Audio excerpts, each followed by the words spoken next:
जय हिंद दोस्तों, कैसे हो आप लोग। आई होप आप लोग अच्छे होंगे। फ्रेंड्स, स्वागत है आपका अपने यूट्यूब चैनल यूपीएससी वीडियो में। फ्रेंड्स, हम लोगों ने पिछले वीडियो में बिहार से जुड़े प्रश्नों को, खासकर बिहार की कृषि से जुड़े प्रश्नों को सॉल्व किया हुआ है और इस वीडियो में हम लोग बिहार आपदा प्रबंधन से जुड़े प्रश्नों को सॉल्व करेंगे। बहुत लोगों की मांग थी कि मैम आप कृषि से जुड़े प्रश्नों को और ज़्यादा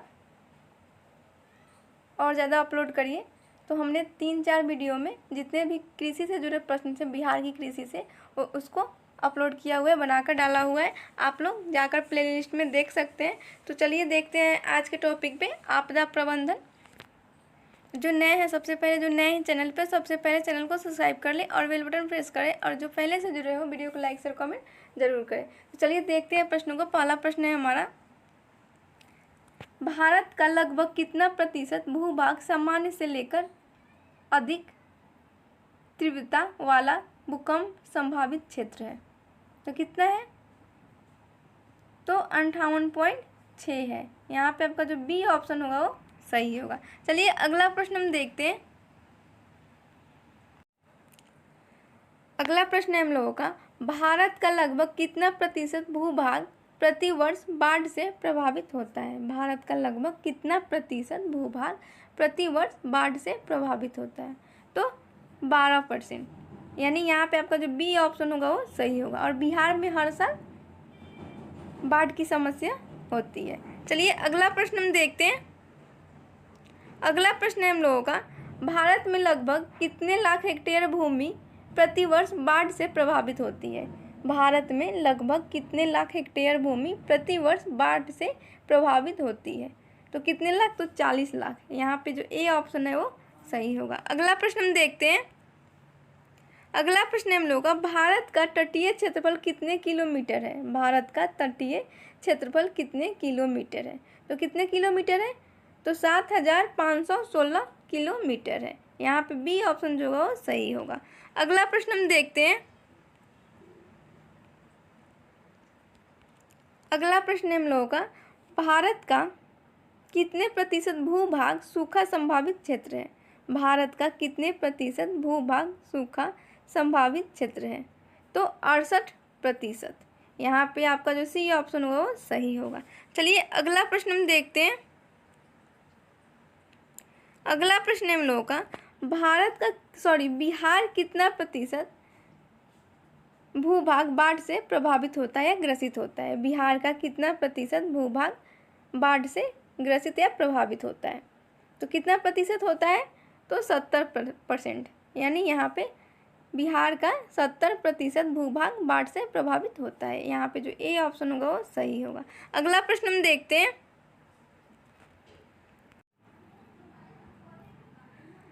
अगला प्रश्न हम लोगों का, बिहार का कितना प्रतिशत भूभाग सूखा संभावित क्षेत्र है?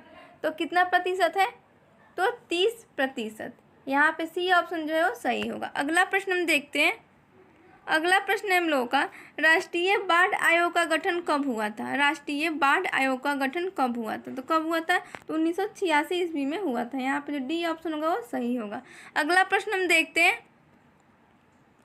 अगला प्रश्न है हम लोगों का, राज्य में कितने हेक्टेयर भूमि सूखा क्षेत्र है? राज्य में कितने हेक्टेयर भूमि सूखा क्षेत्र है?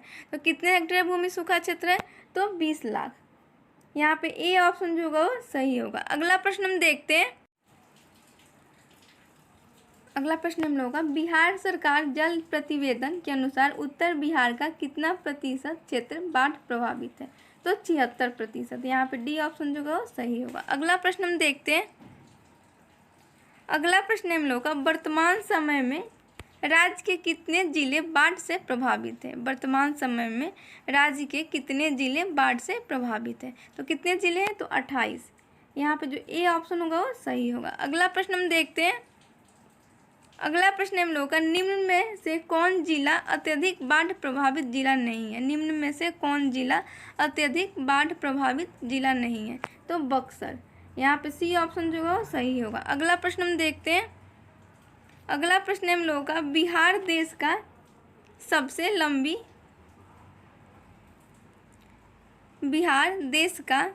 लंबी अवधि तक बाढ़ग्रस्त रहने वाला राज्य है। तो कौन सा है? बिहार देश का द्वितीय सबसे लंबी अवधि तक बाढ़ग्रस्त रहने वाला राज्य है। यहाँ पे जो बी ऑप्शन होगा वो सही होगा, दूसरा स्थान है इसका बाढ़ग्रस्त रहने वाले राज्य में। चलिए अगला प्रश्न हम देखते हैं। अगला प्रश्न हम लोगों का, भारत में सबसे लंबी अवधि तक बाढ़ग्रस्त रहने वाला राज्य कौन है? भारत में सबसे लंबी अवधि तक बाढ़ग्रस्त रहने वाला राज्य कौन है? तो असम है। यहाँ पे ए ऑप्शन जो होगा वो सही होगा। अगला प्रश्न हम देखते हैं। अगला प्रश्न हम लोगों का, निम्न में से किस परियोजना से बिहार की बहुत सारी निम्न भूमि जल प्लावित हो गई है? तो किस परियोजना से हुई है? कोसी और गंडक परियोजना से। यहाँ पे डी ऑप्शन जो होगा वो सही होगा। अगला प्रश्न हम देखते हैं। अगला प्रश्न हम लोगों का, निम्न में से किस नदी को बिहार का शोक कहा जाता है? निम्न में से किस नदी को बिहार का शोक कहा जाता है? तो किस नदी को कहा जाता है? तो कोसी को कहा जाता है। यहाँ पे सी ऑप्शन जो होगा वो सही होगा। अगला प्रश्न हम देखते हैं। अगला प्रश्न हम लोगों का, निम्न में से किस पंचवर्षीय योजना में बहुउद्देशीय नदी घाटी परियोजना को प्राथमिकता दी गई है? तो किसमें दी गई है? तो प्रथम में और तृतीय पंचवर्षीय योजना में दी गई है। यहाँ पे आपका जो डी ऑप्शन होगा वो सही होगा। चलिए अगला प्रश्न हम देखते हैं। अगला प्रश्न हम लोगों का, निम्न में से किस पंचवर्षीय योजना में तटबंध निर्माण को प्राथमिकता मिली थी? निम्न में से किस पंचवर्षीय योजना में तटबंध निर्माण को प्राथमिकता मिली थी? तो चतुर्थ में। यहाँ पे जो ए ऑप्शन होगा वो सही होगा। अगला प्रश्न हम देखते हैं। अगला प्रश्न हम लोगों का, किस पंचवर्षीय योजना में जल निकासी की व्यवस्था की गई थी? किस पंचवर्षीय योजना में जल निकासी की व्यवस्था की गई थी? तो छठी में। यहाँ पे ए ऑप्शन जो होगा वो सही होगा। अगला प्रश्न हम देखते हैं। अगला प्रश्न हम लोगों का, भारत में कितने बाढ़ सूचना प्रसारण केंद्र स्थापित हैं? भारत में कितने बाढ़ सूचना प्रसारण केंद्र स्थापित हैं? तो 7। यहाँ पे जो बी ऑप्शन होगा वो सही होगा। अगला प्रश्न हम देखते हैं। अगला प्रश्न हम लोगों का, बिहार में कहाँ बाढ़ सूचना प्रसारण केंद्र स्थापित है? बिहार में कहाँ बाढ़ सूचना प्रसारण केंद्र स्थापित है? तो पटना में। यहाँ पे ए ऑप्शन जो होगा वो सही होगा। अगला प्रश्न हम देखते हैं। अगला प्रश्न हम लोगों का, गंगा के किनारे कोइलवर तटबंध किस जिले में बना है? गंगा के किनारे कोइलवर तटबंध किस जिले में बना है? तो किस जिले में बना है? तो बक्सर जिले में। यहाँ पे बी ऑप्शन जो होगा वो सही होगा। अगला प्रश्न हम देखते हैं। अगला प्रश्न हम लोगों का, बदलाघाट नगरपाड़ा तटबंध किस जिले में स्थित है?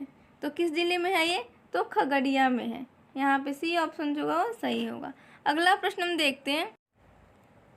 अगला प्रश्न हम लोगों का, तीन मोहानी कुर्सेला तटबंध किस जिले में निर्मित है? तो किस जिले में है ये? तो खगड़िया में है। यहाँ पे ए ऑप्शन जो होगा सही होगा। अगला प्रश्न हम देखते हैं। अगला प्रश्न हम लोगों का, तीन मोहानी कुर्सेला तटबंध किस नदी पर निर्मित है? तीन मोहानी कुर्सेला तटबंध किस नदी पर निर्मित है? तो किस पे निर्मित है ये? तो कोसी नदी पे है। ये जो है कोसी नदी पे बनी हुई है। यानी यहाँ पे जो बी ऑप्शन है वो सही होगा। अगला प्रश्न हम देखते हैं। अगला प्रश्न हम लोगों का, भूतही बलान तटबंध किस जिले में निर्मित है? तो किस जिले में? तो दरभंगा में है ये। ए ऑप्शन जो होगा वो सही होगा। अगला प्रश्न हम देखते हैं। अगला प्रश्न हम लोगों का, बाजीपुर तटबंध किस जिले में निर्मित है? बाजीपुर तटबंध किस जिले में निर्मित है? तो किस जिले में है ये? तो वैशाली जिले में है। यहाँ पे सी ऑप्शन जो होगा सही होगा। अगला प्रश्न हम देखते हैं। अगला प्रश्न हम लोगों का, किस पंचवर्षीय योजना के तहत अपवहन क्षेत्र विकास कार्यक्रम लागू किया गया था? तो किस पंचवर्षीय योजना के तहत किया गया था? तो 8वां पंचवर्षीय योजना के तहत किया गया था। यहाँ पे ए ऑप्शन जो हो सही होगा। अगला प्रश्न हम देखते हैं। अगला प्रश्न हम लोगों का, निम्न में से किसे बाढ़ग्रस्त क्षेत्रों में प्राथमिकता देनी चाहिए? तो किसे देनी चाहिए? तो मछली पालन को, मखाना कृषि को और सिंघाड़ा कृषि को, इन तीनों को देनी चाहिए। यहाँ पे डी ऑप्शन जो होगा वो सही होगा। अगला प्रश्न हम देखते हैं। अगला प्रश्न हम लोगों का, भूगोलवेताओं ने कितने सेंटीमीटर वर्षा वाले क्षेत्र को सूखे की निश्चित संभावना वाला क्षेत्र कहा है? तो कितने किलोमीटर वर्षा वाले क्षेत्र को कहा है? तो 50 किलोमीटर वर्षा वाले क्षेत्र को कहा है। यहाँ पे सी ऑप्शन जो होगा वो सही होगा। अगला प्रश्न हम देखते हैं। अगला प्रश्न हम लोगों का प्रोफेसर इनायत अहमद और डीके सिंह की पुस्तक के अनुसार बिहार के लगभग कितने प्रतिशत क्षेत्रों में सूखे की संभावना रहती है? तो 45%। यहाँ पे डी ऑप्शन जो है सही होगा। चलिए अगला प्रश्न हम देखते हैं।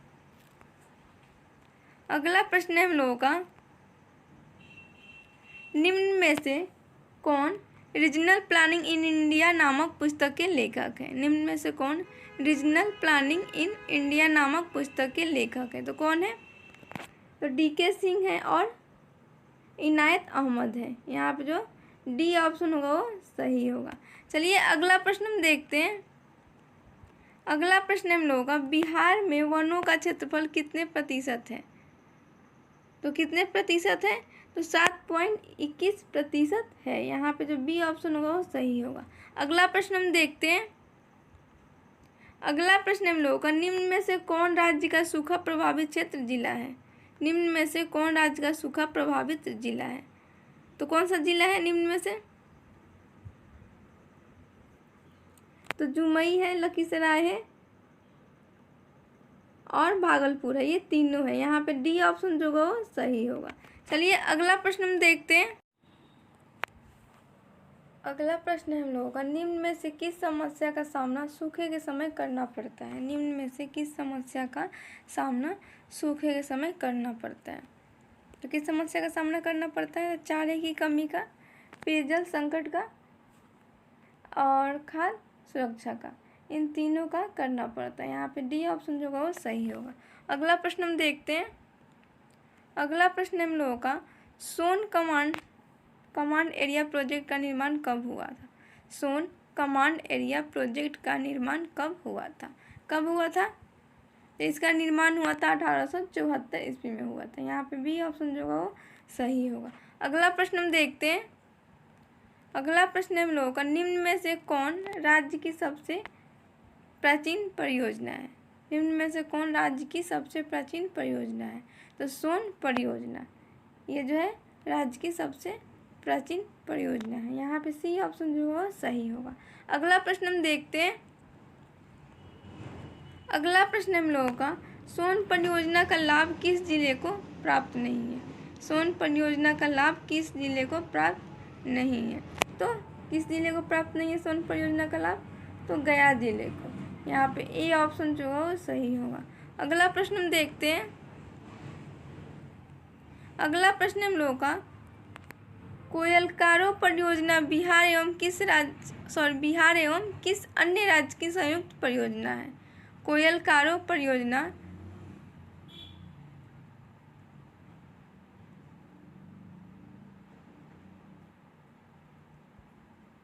बिहार एवं किस अन्य राज्य की संयुक्त परियोजना है? तो किस राज्य की है? तो ये झारखंड की है। किस राज्य की है? ये झारखंड की है। यहाँ पे सी ऑप्शन जो होगा वो सही होगा। चलिए अगला प्रश्न हम देखते हैं। अगला प्रश्न है हम लोगों का, कोयलकारो परियोजना से बिहार के किस जिले को सर्वाधिक लाभ मिलेगा? कोयलकारो परियोजना से बिहार के किस जिले को सर्वाधिक लाभ मिलेगा? तो औरंगाबाद को। यहाँ पे बी ऑप्शन जो होगा वो सही होगा। औरंगाबाद को सबसे अधिक लाभ मिलेगा। चलिए अगला प्रश्न हम देखते हैं। अगला प्रश्न हम लोगों का, Chandan Barua Kiul command area project का लाभ किस जिले को मिलेगा? Chandan Barua Kiul command area project का लाभ किस जिले को मिलेगा? तो मुंगेर को मिलेगा, बांका को, शेखपुरा को, इन तीनों को मिलेगा। यहाँ पे डी ऑप्शन सही होगा। अगला प्रश्न हम देखते हैं। अगला प्रश्न हम लोगों का, कितने हेक्टेयर से कम सिंचाई क्षमता वाली परियोजनाओं को लघु सिंचाई परियोजना कहा जाता है? कितने हेक्टेयर से कम सिंचाई क्षमता वाली योजनाओं को लघु सिंचाई परियोजना कहा जाता है? तो कितने हेक्टेयर? तो 2000 हेक्टेयर से कम सिंचाई क्षमता वाली योजनाओं को लघु सिंचाई परियोजना कहा जाता है। यहाँ पे ए ऑप्शन जो होगा वो सही होगा। अगला प्रश्न हम देखते हैं। अगला प्रश्न हम लोगों का, बिहार सरकार ने कब लघु सिंचाई विभाग बनाया था? बिहार सरकार ने कब लघु सिंचाई विभाग बनाया था? 1967 में। कब? 1967 में बनाया था। यहाँ पर डी ऑप्शन होगा वो सही होगा। अगला प्रश्न हम देखते हैं। अगला प्रश्न हम लोगों का, निम्न में से कब राष्ट्रीय जल नीति बनाई गई थी? निम्न में से कब राष्ट्रीय जल नीति बनाई गई थी? तो कब बनाई गई थी? 1987 में बनाई गई थी। यहाँ पे ए ऑप्शन जो है वो सही होगा। अगला प्रश्न हम देखते हैं।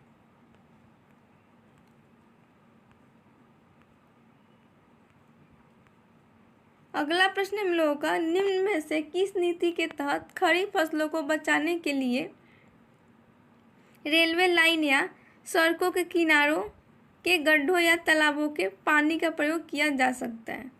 निम्न में से किस नीति के तहत खरीफ फसलों को बचाने के लिए रेलवे लाइन या सड़कों के किनारों के गड्ढों या तालाबों के बीच के पानी का प्रयोग किया जा सकता है?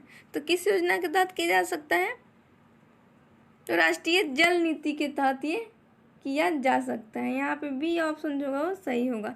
राष्ट्रीय जल नीति के तहत खरीफ फसलों को बचाने के लिए रेलवे लाइन या सड़कों के किनारों के गड्ढों या तालाबों के पानी का प्रयोग किया जा सकता है। बी ऑप्शन जो होगा वो सही होगा। अगला प्रश्न हम देखते हैं। अगला प्रश्न हम लोगों का, सूखा प्रभावित क्षेत्र विकास कार्यक्रम कब से चलाया जा रहा है? तो ये कब से चलाया जा रहा है? तो 1973 से। यहाँ पे ए ऑप्शन जो है वो सही है। चलिए अगला प्रश्न हम देखते हैं।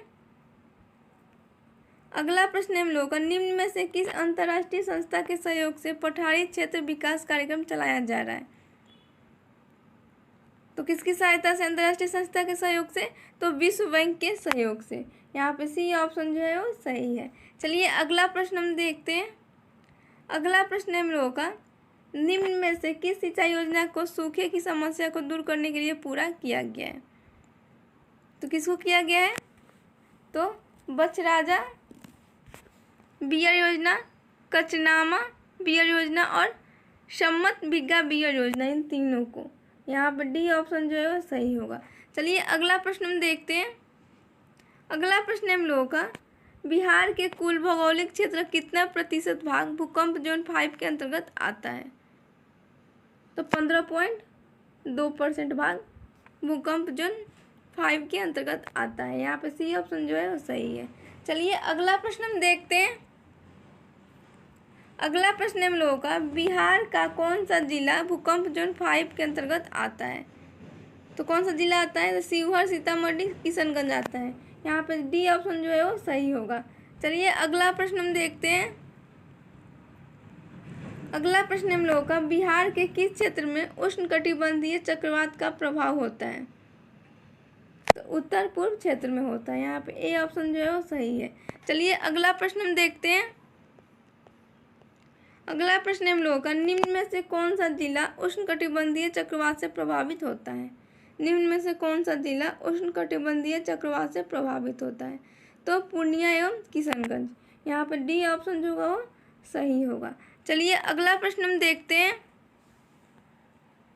अगला प्रश्न है हम लोगों का, अक्टूबर नवंबर में बिहार में कौन सी प्रमुख फसल तैयार होती है? अक्टूबर नवंबर में बिहार में कौन सी प्रमुख फसल तैयार होती है? तो कौन सी फसल होती है तैयार? तो धान होती है। यहाँ पे आपका जो ए ऑप्शन होगा वो सही होगा। चलिए अगला प्रश्न हम देखते हैं। अगला प्रश्न हम लोगों का, बिहार में शीतलहर के कारण किस फसल को नुकसान पहुंचता है? तो रबी फसल को। सी ऑप्शन जो है सही होगा। अगला प्रश्न हम देखते हैं। अगला प्रश्न हम लोगों का, निम्न में से कौन आपदा प्रबंधन की प्रमुख अवस्था है? तो कौन है निम्न में से?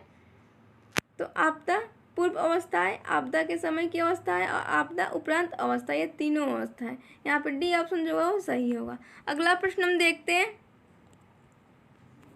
अगला प्रश्न है हम लोगों का, राष्ट्रीय आपदा प्रबंधन अधिनियम कब लागू हुआ था? राष्ट्रीय आपदा प्रबंधन अधिनियम कब लागू हुआ था? तो ये 2005 में हुआ था। कब हुआ था?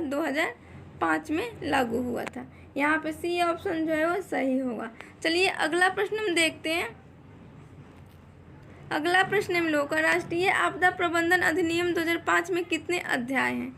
तो कितने अध्याय हैं? तो 11 अध्याय हैं। यहाँ पे डी ऑप्शन होगा वो सही होगा। अगला प्रश्न हम देखते हैं। अगला प्रश्न हम लोगों का, राष्ट्रीय आपदा प्रबंधन अधिनियम 2005 में कितनी धाराएं हैं? तो कितनी धाराएं हैं इसमें? तो 79 धाराएं हैं। यहाँ पे ए ऑप्शन जो होगा वो सही होगा। अगला प्रश्न हम देखते हैं। अगला प्रश्न हम लोग का, राष्ट्रीय आपदा प्रबंधन प्राधिकरण का गठन कब हुआ था? कब हुआ था इसका गठन? तो 2006 में हुआ था। सी ऑप्शन जो होगा वो सही होगा। अगला प्रश्न चलिए देखते हैं।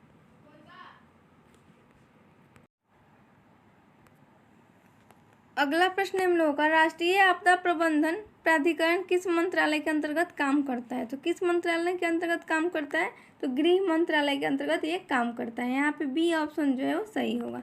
अगला प्रश्न देखते हैं हम। अगला प्रश्न है हम लोगों का, राष्ट्रीय आपदा प्रबंधन प्राधिकरण में कितने सदस्य होते हैं? तो कितने सदस्य होते हैं? तो 9 सदस्य होते हैं। यहाँ पे ए ऑप्शन जो होगा वो सही होगा। चलिए अगला प्रश्न देखते हैं। राष्ट्रीय आपदा प्रबंधन प्राधिकरण का अध्यक्ष कौन होता है? तो कौन होता है? तो प्रधानमंत्री होता है। यहाँ पे बी ऑप्शन जो होगा वो सही होगा। अगला प्रश्न हम लोगों का, राष्ट्रीय आपदा प्रबंधन अधिनियम 2005 की किस धारा के तहत राष्ट्रीय कार्यकारी समिति का गठन किया गया था? तो किस धारा के तहत किया गया था? तो धारा 8 के तहत किया गया था। यहाँ पे सी ऑप्शन जो है सही होगा। अगला प्रश्न हम देखते हैं। अगला प्रश्न हम लोगों का, राष्ट्रीय आपदा प्रबंधन अधिनियम 2005 की धारा के तहत बिहार राज्य आपदा प्रबंधन प्राधिकरण का गठन हुआ। तो किस धारा के तहत हुआ था? तो राष्ट्रीय आपदा प्रबंधन अधिनियम 2005 की धारा 14 के 1 के तहत ये हुआ था। यानी यहाँ पे आपका जो डी ऑप्शन होगा वो सही होगा। चलिए अगला प्रश्न हम देखते हैं। अगला प्रश्न हम लोग का, राज्य आपदा प्रबंधन प्राधिकरण का अध्यक्ष कौन होता है? राज्य आपदा प्रबंधन प्राधिकरण का अध्यक्ष कौन होता है? तो मुख्यमंत्री होते हैं। यहाँ पे बी ऑप्शन जो होगा वो सही होगा। अगला प्रश्न हम देखते हैं। अगला प्रश्न हम लोगों का, निम्न में से किसका गठन आपदा प्रबंधन अधिनियम 2005 की धारा 30 के 2(16) के तहत किया गया है? तो जिला आपदा प्रबंधन प्राधिकरण का किया गया है। यहाँ पे सी ऑप्शन जो होगा वो सही होगा। चलिए अगला प्रश्न हम देखते हैं। अगला प्रश्न हम लोगों का, आपदा प्रबंधन अधिनियम की किस धारा के तहत राज्य आपदा प्रबंधन योजना का वर्णन है? तो किस धारा के तहत है? तो 23 के 1 के तहत है। यहाँ पे सी ऑप्शन जो होगा वो सही होगा। आपदा प्रबंधन अधिनियम के 23 के 1 की धारा के तहत राज्य आपदा प्रबंधन योजना का वर्णन है। यहाँ पे सी ऑप्शन जो होगा वो सही होगा। अगला प्रश्न हम देखते हैं। अगला प्रश्न हम लोगों का, बिहार राज्य आपदा प्रबंधन योजना का गठन कब किया गया था? तो कब किया गया था इसका गठन? तो 2014 में किया गया था। यहाँ पे आपका जो डी ऑप्शन होगा वो सही होगा। चलिए अगला प्रश्न हम देखते हैं। अगला प्रश्न हम लोगों का, बिहार राज्य आपदा जोखिम न्यूनीकरण रोड मैप निम्न में से कब तक है? तो कब तक है? तो 2015 से 30 तक है। यहाँ पे बी ऑप्शन जो होगा वो सही होगा। चलिए अगला प्रश्न हम देखते हैं। अगला प्रश्न हम लोगों का, तृतीय विश्व आपदा जोखिम न्यूनीकरण सम्मेलन का आयोजन कब हुआ था? तो कब हुआ था? तो 2015 में हुआ था। यहाँ पे जो डी ऑप्शन होगा वो सही होगा। चलिए अगला प्रश्न हम देखते हैं। अगला प्रश्न हम लोगों का, तृतीय विश्व आपदा जोखिम न्यूनीकरण सम्मेलन का आयोजन कहाँ हुआ था? तृतीय विश्व आपदा जोखिम न्यूनीकरण सम्मेलन का आयोजन कहाँ हुआ था? तो कहाँ हुआ था इसका आयोजन? तो सेडाई में हुआ था। यहाँ पे जो डी ऑप्शन होगा वो सही होगा। अगला प्रश्न हम देखते हैं। अगला प्रश्न है हम लोगों का, तृतीय विश्व आपदा जोखिम न्यूनीकरण सम्मेलन में कितने देशों ने भाग लिया था? तो कितने देशों ने भाग लिया था? तो 190 देशों ने भाग लिया था। यहाँ पे ए ऑप्शन जो होगा वो सही होगा। अगला प्रश्न हम देखते हैं। अगला प्रश्न हम लोगों का, भारत के किस राज्य ने सबसे पहले सेडाई फ्रेमवर्क को अंगीकार किया था? तो किस राज्य ने किया था? तो बिहार ने किया था। ए ऑप्शन जो होगा वो सही होगा। अगला प्रश्न हम देखते हैं। अगला प्रश्न हम लोगों का, बिहार आपदा जोखिम न्यूनीकरण ढांचे का पटना डिक्लेरेशन के तहत अंगीकार किया गया। तो कब किया गया?